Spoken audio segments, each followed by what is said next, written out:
Here we are at Pont-à-Mousson on the Moselle River. We've had a very nice 20-mile cycle up the banks of the Moselle from our campsite overnight, and here you can see this very impressive monument to those who gave their lives throughout the course of the First War.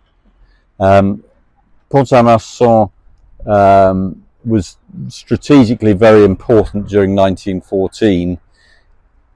The Germans, having advanced very rapidly and were in their race to the sea, were halted by the French, and it was very important to protect Nancy, because the loss of Nancy would have been a psychological blow.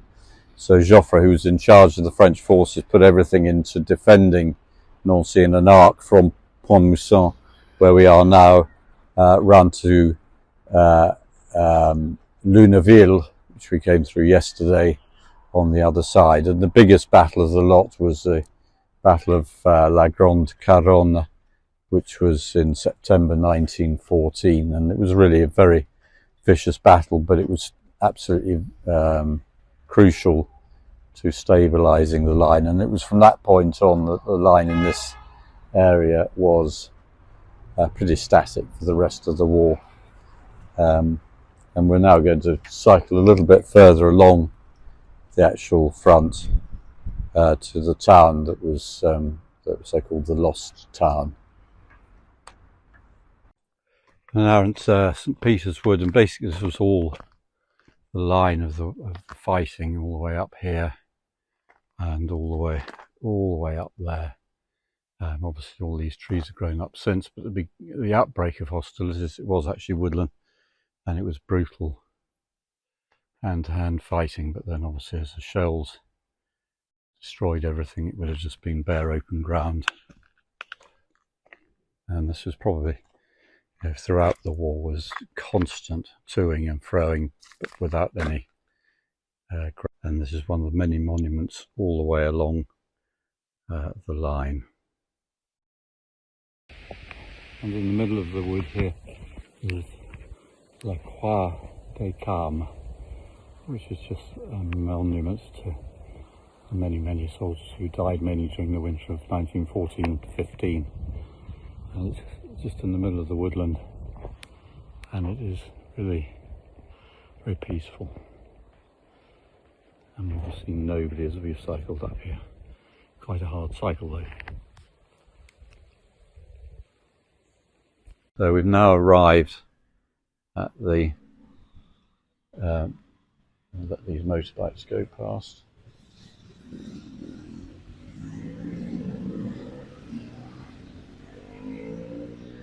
This is the destroyed village of Fay-en-Haye, and there's a beautiful monument in the middle here, and this is basically all that's left now of the village. It's bang on the front line. It was taken at various times by the French and the Germans. Very bitter fighting throughout the war and skirmishes, because it's obviously on quite a high point.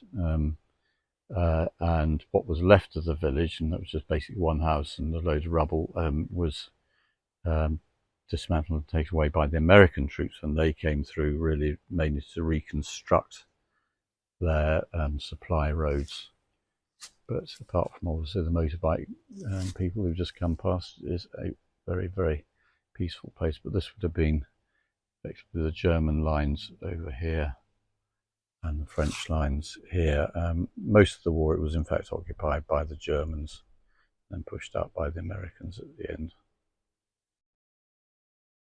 And a very informative sign here tells us a bit about the village at the outbreak of the war. We had a population of 132 and 57 houses, 42 families, 6 farmers, 2 innkeepers, 2 washerwomen, 1 butcher, 1 tobacconist, 2 barkeepers, 1 quarryman, 1 wheelwright, 2 egg and poultry sellers, 10 tenant farmers, 1 blacksmith, and 3 annuitants, whatever that is. The village had a hotel and a restaurant, the Cheval Blanc, and a cafe, Le Café du Midi, 90%, 5% of land around here was cereal crops, potatoes and beetroot.